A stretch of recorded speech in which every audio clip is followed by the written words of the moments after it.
A broken promise. The Galactic Council met high above the quiet world of Yelvin 6, where white clouds covered oceans of silver and wind moved slowly across floating cities. It was meant to be a peaceful place, a place where important decisions were made without war, without anger. But not today, not inside the glass dome of the council hall. Over 40 species sat in a circle, tall beings with crystal skin, floating minds in tanks, claw-handed diplomats with silver suits. And among them, at the far edge, stood Ambassador Marlin of Earth, the only human in the room. He stood alone, not because he was late, but because he was not invited to speak. He had requested to address the council twice that morning, once to protest a secret vote, once to stop a decision that would affect Earth's outer colonies. Both requests were denied, and now the vote was done without warning, without debate, without Earth. The council had passed a treaty to divide Earth's mining colonies across 3 member species, claiming the territories were too rich, too unguarded, and too important to be left in the hands of Deathworlders. Marlin did not shout. He did not walk out. He stood quietly, watching. After the session, a few counselors whispered as they walked past him. "Humans always act so calm," said one. "They won't do anything," laughed another. "They only bark when cornered." One counselor, a lizard-like being from the Grax Dominion, grinned and said aloud, "Perhaps Earth should thank us for managing their resources better than they do." Others chuckled. Marlin did not move, but he stared at that one counselor, his face calm, eyes sharp. And then he turned and left without a word. Later that evening, while most of the council celebrated their new resource deal, Marlin's ship left orbit. It sent no message, not even a formal protest. Only one small data burst was recorded as it left the system. It was encrypted. Council analysts couldn't open it, but they saw the tag, Earth Priority Signal, Protocol Iron, Flame Level Belace K. That code had never been seen before, that it was older than the Council itself. And when someone finally dug into Earth's treaty archives, they found a matching phrase. If Earth activates Iron Flame, all diplomatic ties are considered void. Response will be delivered in silence. Not in words, but in outcome. Within hours, Earth closed every embassy across Council space. Every Terran trade ship vanished from sensor networks. Human satellites stopped responding. Every diplomatic channel from Sol was turned off. It was as if Earth had vanished behind a closed door. Back on Yelvin 6, council members grew nervous. "What does it mean?" one asked. "It's a bluff," said another. "They're just showing teeth." But one old historian, a scholar from the peaceful Birel species, spoke with a shaking voice. "Iron Flame," she said, "was written after the first contact wars. It was Earth's last warning. They said if trust was ever broken again, they wouldn't argue. They wouldn't threaten. They'd simply never speak again." The room fell quiet. 2 days later, one of the Council's patrol fleets sent out a strange message. "We are approaching. Human colony planet Virela 9. No ships detected. All systems seem offline." Minutes later, a second message arrived. "Wait, we're not alone. There's something black, silent, moving around us." Then nothing. Silence. The entire fleet vanished. No wreckage. No distress calls. Just gone. Panic hit the council floor. The same Grax Dominion counselor who had mocked Earth stood up in a rage. "We must respond. Send the war fleets. Humble Earth before they think they can stand above us." But the Birel scholar spoke again. "This is not war," she said. "Then what is it?" Someone snapped. "It's a response," she said. "The Council didn't just steal from Earth. We mocked them. We ignored them. We crossed a line they never wanted us to reach." In a small briefing room deep inside the Council Tower, 2 analysts stared at a blinking signal coming from the far edge of human space. A transmission played over and over, repeating one message in soft, emotionless human code. Trust ends in silence. History will now speak for us. And far beyond the stars, a fleet of black ships began to move. No flags, no names, no demands. They didn't broadcast who they were. They didn't ask for peace. That they were not here to explain.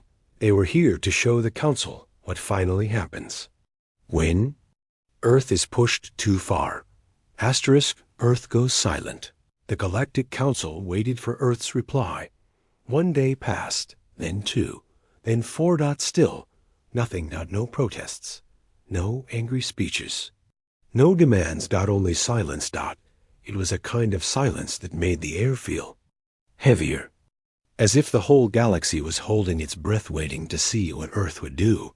But Earth had already done it. They had stopped talking. On diplomatic channels, Earth's signal keys were unreachable. Their embassies across multiple systems closed within hours of the treaty signing. Terran trade ships, once common in Council space, suddenly vanished. Not destroyed, just gone, as if someone had flipped a switch. No warning, no threat. Just disconnection. Inside the Council Tower on Valus Prime, panic started quietly, like a cough in a theater. An assistant in the Communications Bureau reported, Earth's embassy on Alta 3 has locked its doors. Their diplomats boarded a stealth ship and departed.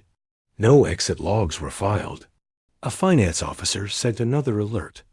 Earth's banking codes have gone dark. Credit exchanges are being denied. A defense analyst sent one more. We can't see their ships anymore. It's like they've gone invisible. Not cloaked, just hidden. In one of the tall glass meeting halls, the Council gathered again. This time, Ambassador Tosic of the Launeri species stood in the center, his voice calm but worried. Earth has not attacked. But we would be fools to think this means they've accepted our terms. He held up a data pad. 3 days ago, Earth's largest civilian transports, Colony-class Titans, left Mars orbit. 6 of them. Destination unknown. No declared routes? Migration? Asked a voice. Tosic shook his head.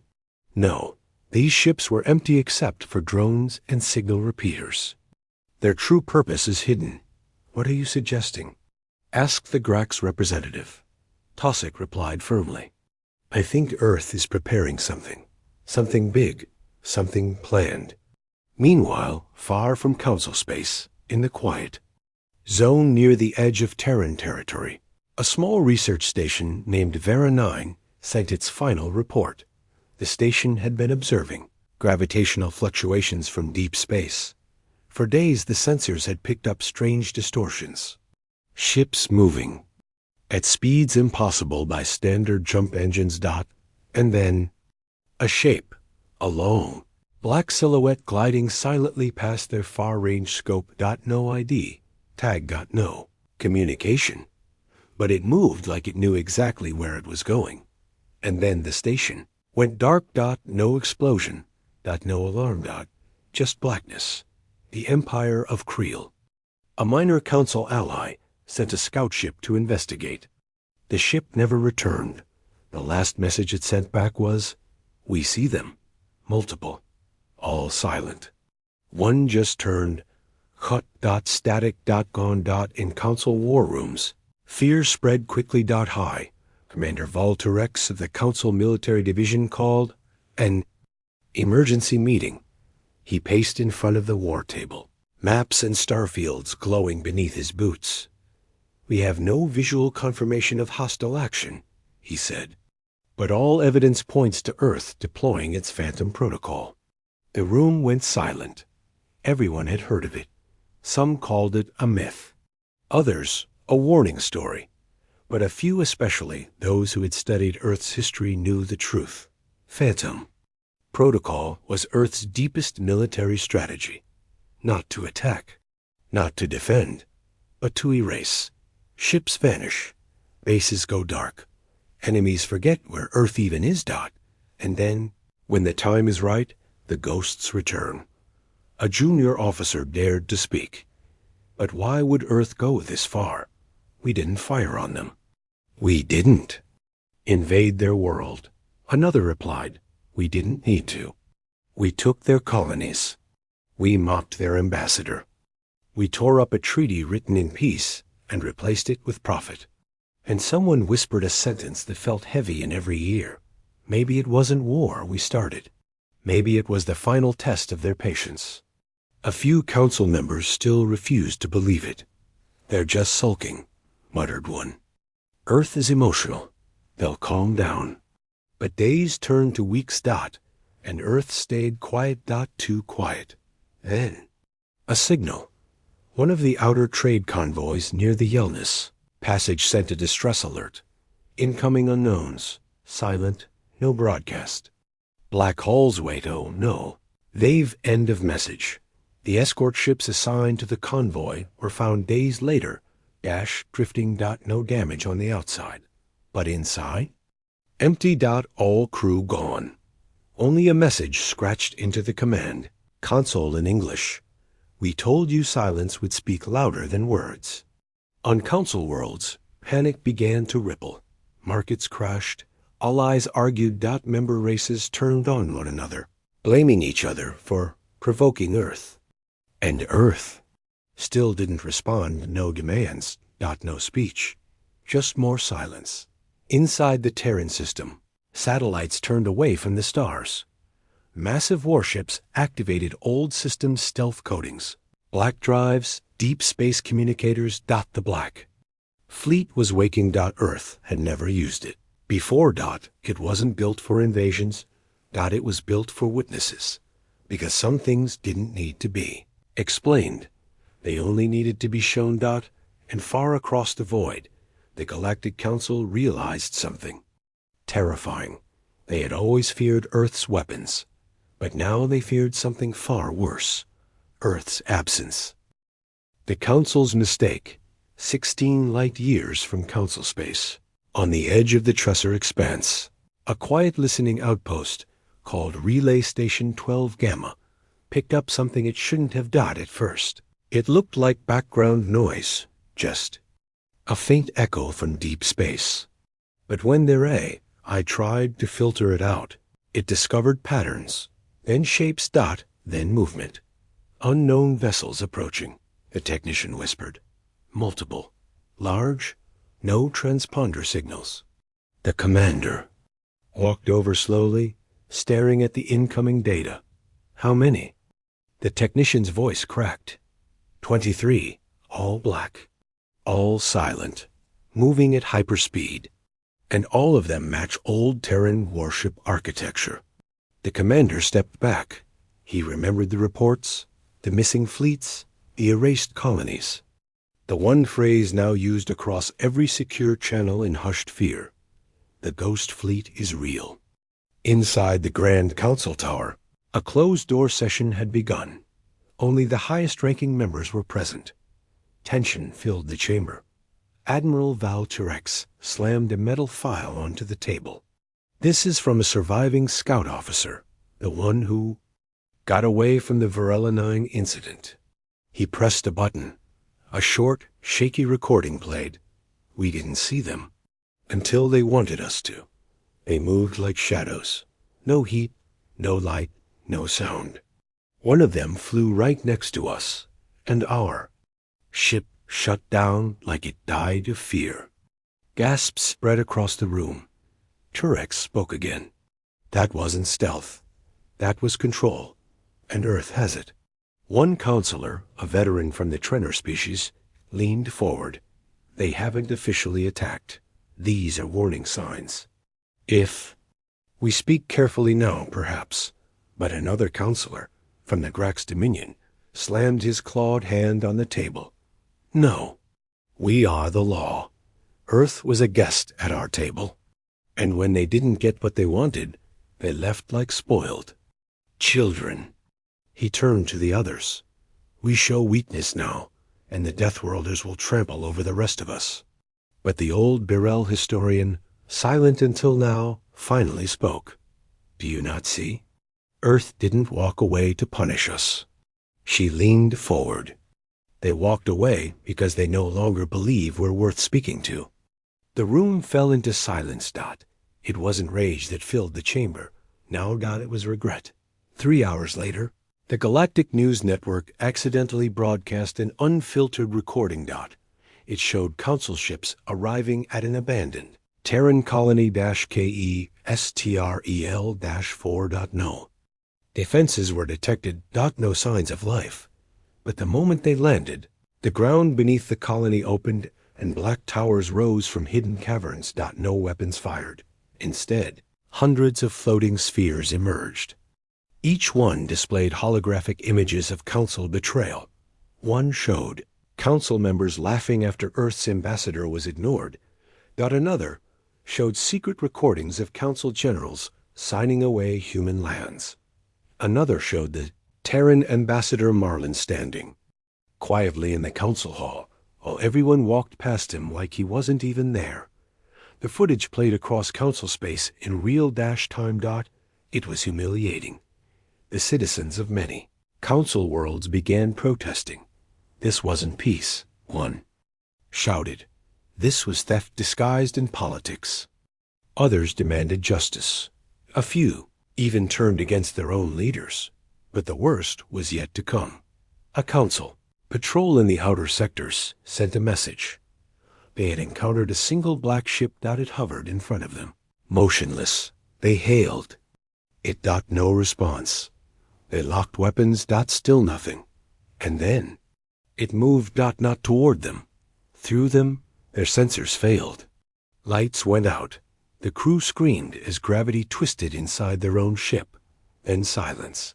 When contact was restored, the patrol ship was floating empty. Every crew member gone. Not dead. Gone. Left behind was one message, burned into the metal wall.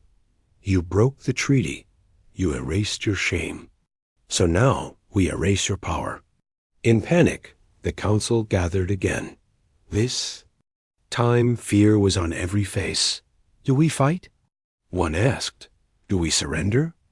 Asked another. Admiral Turex stood up. I once believed Earth was only dangerous when threatened. But now I understand. He looked around. They are dangerous when they feel ignored. Back on Earth, no statement was released. No soldier gave a speech. No leader raised a flag. Instead, across the stars, the Black Fleet began positioning itself in perfect silence. One by one, they surrounded systems tied to the betrayal systems where decisions were made to steal from Earth, to lie, to manipulate. No civilians were harmed. No planets were bombed. Instead, control vanished. Council satellites blinked out. Communications cut. Power stations overloaded. Leaders tried to speak, but no one could hear them. Earth wasn't fighting. It was muting. And at the center of it all, above the ruined station where Earth's final embassy had been destroyed, a Terran ship appeared. It played a message across every star system, in every language. We asked for peace. You answered with greed. We asked for dignity. You answered with laughter. Now, we do not ask. Now, you listen. The Council had feared Earth's armies. They had feared Earth's weapons. But what they failed to fear was Earth's patience. Breaking. Asterisk echoes of fury. Across the stars, fear had changed shape. At first, the Galactic Council feared an invasion. Then they feared a war. But now, they feared something far worse. Silence from Earth, followed by action without explanation. It began slowly. A research station above Zenta Prime adjoint. Council project went dark. It was a hub for testing advanced weapon sensors. One moment, it was running tests on cloaking fields. The next, the staff stopped responding. When rescue teams arrived, they found everything intact. No bodies. No damage. No alarms. The station's AI core simply displayed one phrase, repeating over and over. You designed the tools. We designed the reason. In the trade-rich world of Volcar 3, a critical communication relay was interrupted. For 5 whole minutes, every screen across the planet flickered dotted played a silent slideshow. Humans being dragged out of Council chambers. Council soldiers stationed outside Terran colonies during so-called peace inspections. Ambassador Marlin, standing in a hall while members turned their backs. No. Narration. Just images. Then a message appeared. You thought history would forget, but we never allowed it. In just 10 standard days, 12 military outposts strategically placed throughout the mid-galaxy were neutralized, but not with force. They were emptied. Weapon systems turned inward. Ships parked gently. Engines disabled. Crew vanished, later found unharmed. Dropped on nearby neutral planets. The attacks were exact. Surgical. Terrifying. Earth wasn't killing its enemies. It was disarming them while they watched. Admiral Val Turex stood before the panicking council members, slamming his hand on the table.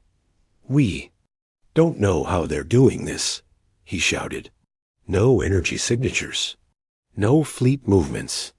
But they're striking across light years, as if they own our skies. A senator cried out, We are the council. They have no authority to... Authority?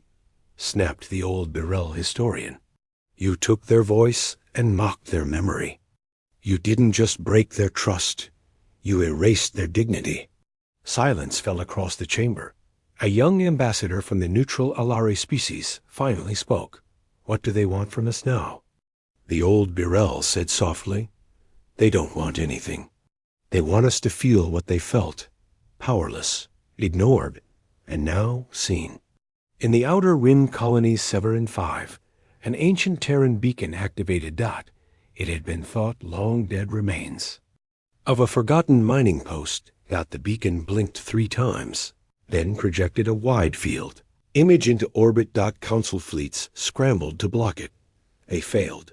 The image played across every screen on the planet. A voice spoke in calm English. We offered peace after war. We offered truth after silence. You took. You mocked. We remember. Then the image changed. It showed a file council authored signed secretly by 3 senior members. It was proof. Proof that the division of Earth's colonies had been pre-planned. Years ago. Proof that the vote was never fair. Proof that the Galactic Council's betrayal had started long before Ambassador Marlin's final plea. The file was real. The Council's lie was broken. Crowds on dozens of Council worlds began protesting. Not against Earth, against their own leaders. On planet Fellerus, home of the once proud Councilor Dren Voss, mobs filled the streets. His grand tower, the House of Reason, was covered in messages. Shame. You lied. Earth was right. Inside, Dren stood at his window. Trembling. His assistant handed him a datapad. Another message from Earth. Only 5 words. You taught us to listen. Meanwhile, the Black Fleet continued its silent journey, never stopping, never answering hails, but always arriving. Above, weapon factories. Secret black sites, hidden research labs, and wherever it appeared, truth followed. Footage. Documents. Testimonies. Earth was fighting a new kind of war, a war of memory. But not all responses were gentle. In System Tarvin, a rogue council fleet tried to strike back. 5 warships, heavily armed, launched toward a Terran relay point. As they crossed into the sector, they received a warning. Return. This is not your story to end. They ignored it. 15 seconds later, all 5 ships lost control of their systems. No explosion. No laser fire. Just silence. And when they were finally found, all 5 captains were alive, still in their seats, but their minds had been wiped clean. They remembered nothing. Their memories taken, just like Earth's history once was. In the council chambers, chaos reached its peak. Many demanded negotiations. Some demanded surrender. I Few whispered of revenge. But Admiral Turex raised his hand. He was pale. Tired. But clear. You cannot negotiate with silence. You cannot surrender to memory. And revenge means nothing to people who already buried you once. On Earth, there were no speeches. No parades. No celebrations. Only quiet work. Ships moved. Satellites expanded. One massive structure called the Mirror was seen forming near the Kuiper Belt. Its purpose was unknown, but some said it wasn't a weapon. It was a broadcast array, designed to show the stars what had really happened. Ambassador Marlin was never seen again. Some say he returned to Earth. Some say he lives aboard the Black Fleet. And some believe he was never real at all, just a symbol. A mirror held up to the Council's pride. A quiet man who tried to speak and was laughed away. But in the end, the galaxy had learned something far more dangerous than war. It had learned what happens when you silence the wrong people. Asterisk. The trial no one expected. On the Council world of Veros Prime, a strange shadow moved across the sky. It wasn't a storm. It wasn't a fleet. It was one ship, massive, silent, and black as space itself. It didn't fire weapons. It didn't broadcast threats. It just hovered. And watched. The people below panicked at first. Alarms rang. Soldiers scrambled. Defense turrets pointed up. But no fire came from above. Instead, every screen across the capital lit up. And without warning, the trial began. Inside the Parliament Dome, Councillor Laren Voss, one of the highest-ranking diplomats, was addressing a closed meeting. He was mid-sentence when the hologram appeared in the air behind him. A Terran voice spoke. Calm. Emotionless. This is not your session. This is your sentencing. Voss froze. The other councillors turned as a massive image filled the chamber. It showed him Laren Voss years ago, speaking privately in a council lounge. Secret recording, his voice clear. Earth is proud, too proud. They'll accept anything if you dress it in enough false respect. Give them a seat at the table, but never let them eat. Gasps filled the room. Laren's face turned pale. This is edited, he shouted. A trick. But the recording continued. More footage. More words. More proof. Then it wasn't just LEREN. One by one. Names appeared: councillors, commanders, judges, each tied to secret deals, bribes, and hidden votes related to Earth's colony rights. Some footage showed documents being signed in dark halls. Others showed laughter after meetings, mocking Earth's peaceful attempts to cooperate. One clip even showed the vote to divide Earth's outer systems before the final treaty meeting had even started. The betrayal had been planned in advance.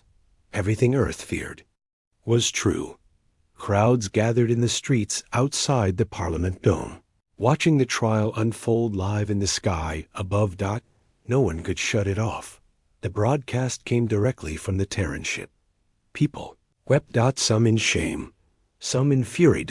And for the first time, it was not Earth on trial. It was the Council itself. On other Council worlds, similar events began. Massive Terran vessels arrived silently, then activated orbit-wide holograms. They didn't land. They didn't issue orders. They simply revealed the truth. On Alvenar, a mining planet that had profited from stolen Earth tech, the truth was shown through internal reports, signed memos, and intercepted calls. On Kureth, an elite training world for Council diplomats, recordings were played of instructors telling young students, Terrans are useful tools. But never forget, they are weapons pretending to be people. Each system got its own trial. Each trial was personalized. And each one undeniable. Back on Veros Prime, riots broke out, but not violent ones. People gathered in silence, staring up. At the ship above them, some held up signs in every language. We see it now. Earth, we failed you. Truth is louder than war. Others just wept. Inside a bunker beneath the dome, Counselor Laren Vos paced. "They're not destroying us," he whispered to his assistant. "They're doing something worse." His assistant asked, "What's worse than war?" Vos answered with a whisper, "They're letting us destroy ourselves." On the Council's military command station, Axis 1, high-ranking officers debated retaliation. "We still have ships," one said. "Let us strike them down and end this embarrassment." But Admiral Turex shook his head. "You don't understand?" He said. He pointed to the screen, where Veros Prime's population was still kneeling in the streets, watching the trial above them. "This isn't a war we can win, because they're not attacking cities. They're attacking our lies." Suddenly, every screen flashed white. A final message from Earth appeared, but it wasn't read by a human General Dot. It wasn't delivered by an AI Dot. It was spoken by Ambassador Marlin, the man who had stood silently before the Council all those weeks ago. His voice was calm, his face expressionless, but his words were like thunder. "You could have stood with us. You could have built a future with us. But you chose pride, and pride has no place in truth. We do not want your planets. We do not want your control. We only wanted respect." He paused, then added, "But now, we will accept your memory, and we will ensure it never forgets what you did." The image faded. The ship above Veros Prime turned slowly, and for the first time in weeks, it sent one final message. Verdict delivered. Action complete. Memory preserved. Then it disappeared faster than light, without a sound. Across the galaxy, one by one, the Terran vessels vanished from orbit. No trace left behind. No trail to follow. Just silence, and the memory of what they had shown. Some said Earth had won a war without firing a shot. Others believed this was only the beginning. But one thing was clear. The trial was never for Earth. It was for everyone else. To see. To feel. To remember. And in the shadows between stars, the Black Fleet waited once more, not to conquer, not to punish, but to remind the galaxy truth doesn't need weapons. Just a voice that refuses to stay silent. Fall of the chair, far above the once powerful world of Velis, where the Galactic Council had been born nearly 700 years ago. A chair floated alone in orbit. It was not a throne, but it might as well have been. It was known as the High Seat, a golden command throne used during official declarations, symbolic of council power. No one had sat on it in nearly a century, but every citizen of the galaxy knew what it meant. It was honor. Authority. Final judgment. But now, the Terrans had brought it into space and left it spinning in silence. Not destroyed. Just unclaimed. The planet below. Chaos had settled into something worse. Silence. All major broadcasts had ended. Council fleets had stopped their patrols. Embassies had shuttered their windows. Citizens stared at their own walls, wondering what came next. What does a ruling body do when its lies have been exposed? When its pride has been dragged into the open? When the people no longer fear them, but pity them? Deep inside the Council's core chambers, only 7 representatives remained. From the once mighty 113, the others had fled, resigned, or vanished into exile. The ones left behind wore dark expressions. The chair at the head of the table, the speaker's chair, was empty. None dared to sit in it. Not after what they had seen. Not after Earth had judged them. Counselor Marvik, from the thorn-covered world of Arion, finally broke the silence. He stared at the glowing reports on the holoscreen. Most were not military losses, but truth drops. Another recording had gone viral across the rim worlds. It showed Terran diplomats being ridiculed, not by soldiers, but by entertainers, comedians, and even news anchors. The people laughed at Earth. Called them emotional, called them weak. Now, no one was laughing. Marve, Kay whispered. The fall has already happened. We're just still sitting inside the wreckage. Counselor Gareth shook his head. Then we must stand up. We must rebuild? Rebuild? With what? With what trust? After everything? Suddenly, a new alert pulsed through the chamber. Not a threat. A signal. Incoming from Sol System, open transmission. The room froze. It had been 11 days since Earth's last message. Every eye turned to the center of the table. They didn't press anything. The message began. Automatically. It was a hologram, but not of a war general. It was an old woman. Human. No. Metals. No armor. No weapons. She sat in a chair. Wore gray robes. Her face showed kindness and steel both. She looked like a grandmother, but her eyes burned like stars. She spoke gently. I am Mira, a historian, a teacher. I am not here to threaten you. I am here to explain what you forgot. Her voice echoed softly. We humans tried to play by your rules. We learned your laws. We respected your words, and you used them to cut us. You underestimated us, not because we were weak, but because we were silent. Silence is not surrender. Silence is memory. And when the memory grows heavy enough, it moves mountains. The hologram shifted. Behind Mira, a visual appeared.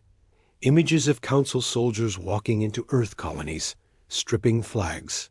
From buildings, renaming cities, denying Earth's history. Then came the images of the Black Fleet hovering silent, offering nothing but truth.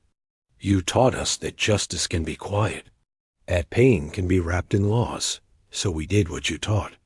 We wrapped your cruelty in mirrors. Myra paused.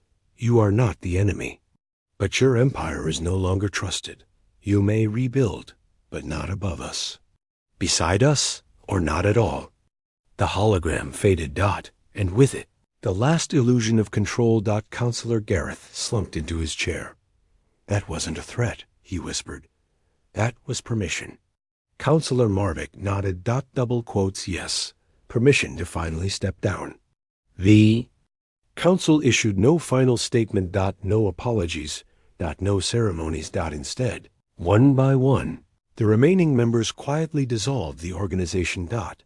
The Galactic Council had ruled for 7 centuries. It ended in 7 minutes, with a vote that no. One broadcast, and a silence that echoed louder than any speech. Across the galaxy, former colonies erupted in cautious celebration. Old flags were raised. New treaties were signed. Some systems declared independence. Others requested talks, directly with Earth, not as subjects, but as equals. And Earth? Earth said only one thing. We will speak, but only if you listen this time. Above Valus, the golden chair, the high seat, was pulled slowly back toward the surface. It had no throne room to return to. Instead, it was placed in a museum. Under it, a plaque read, Here once sat power, until power forgot to listen. In the silence that followed, new voices rose, not from governments. But from people. Human and alien alike. Voices that no longer needed permission to speak. Voices that had learned from Earth's fury and Earth's restraint. Because when Earth snapped, they didn't burn cities. They didn't raise armies. They simply showed the truth and let the galaxy judge for itself. Asterisk, a message we left behind, far beyond the now empty halls of the Galactic Council. Near the edge of known space, a probe floated through darkness. It was small. Plain. Silent. But inside, it was a final message, not a threat, not a warning, but something stronger. A story, a gift from Earth, a record meant for every world still watching. The probe reached the edges of old empires and new hopes, where pirates once ruled, where alliances now formed without fear, where old enemies had begun to speak again, not with weapons, but with words. And when the probe opened its signal, it showed not warships, but a school. The message began with the image of a classroom. Children of all species sat side by side, young, curious, and unafraid. A human teacher stood at the front. No weapon, no rank, just a quiet smile. Behind her, a screen lit up with a simple title, Why We Chose Peace. Then the voice of the teacher began, recorded softly. Many years ago, humans entered the galaxy and thought we were ready. We weren't. We thought respect would be given. But respect must be earned and then defended. So we tried to speak. And when our voices were ignored, we learned to speak louder, without shouting. We did not burn your worlds. We did not conquer your cities. We reminded you of what you forgot. That truth is stronger than power. The lesson continued, showing images from Earth's long journey, the day of first contact, the first treaty Earth signed, the look on Ambassador Marlin's face after the final vote, the Black Fleet moving in silence above 1,000 stars, and then images of alien children planting flags side by side with human ones, not flags of nations. But symbols of shared memory. The recording then showed something unexpected. An old table. Scarred. Worn. It was the original meeting table used during Earth's entry into the Council. Each mark told a story. One crack came from a sea counselor slamming their hand in anger. Another came from Earth's ambassador, standing too fast when insulted. Now, humans had restored the table not in a museum, but in a community hall on Earth. There, anyone from any species could sit. Talk. Argue. Dream. The human teacher's voice returned. We didn't want revenge. We wanted remembering. We didn't ask the galaxy to kneel. We asked it to look in the mirror. And now that the mirror has been held up, we offer a hand, not a blade. The screen faded into an image of the Earth blue-green, full of storms and sunlight. A Terran message appeared in hundreds of languages. To those who watched, we forgive, but we do not forget. To those who helped, we thank you and walk beside you. To those still afraid, we invite you to learn what we are when not pushed to the edge. The probe's message ended with the most powerful moment of all, a final quote from a child and alien, no older than 10 standard years, looking up into the stars. She spoke into the camera with a soft voice. They told us humans were dangerous, but I think they were just hurt, and they wanted someone to care. That one quote was repeated billions of times across star systems. In forums. In books. In new history lessons. It became a phrase of change, not dangerous, just hurt, and worth listening to.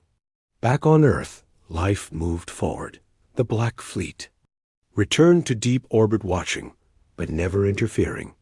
New embassies were built, not to demand respect, but to share it. Alien ambassadors walked freely through Terran cities. They visited schools. Hospitals. Libraries. They listened to Terran music and shared their own. And always, in the center of every hall, was a small plaque that read, "Speak, even if they try not to hear, because silence does not mean you are wrong." Years passed, and when the children of Earth and the stars grew older, they told the story not as a warning, not as a legend, but as a truth. A time the galaxy forgot who humans were, and humans reminded them without fire. On the moon of Velen, a small statue was raised. It was not a soldier, not a king, just a man in a suit, head slightly bowed, hands behind his back. A plaque beneath it said, "Ambassador Marlin, he didn't scream. He didn't run. He simply stood and made the stars listen." The Galactic Council never returned. In its place rose something better, the Stellar Accord, where all species, human and otherwise, had one vote, one voice. Not ruled by power, but held together by the memory of what happens when pride replaces respect. And Earth Earth became more than a planet, dot. It became a symbol, dot, not of war, but of the power of memory, dot, because when Earth snapped, dot, dot, it didn't burn the galaxy down, dot. It showed it the truth, and the galaxy finally listened.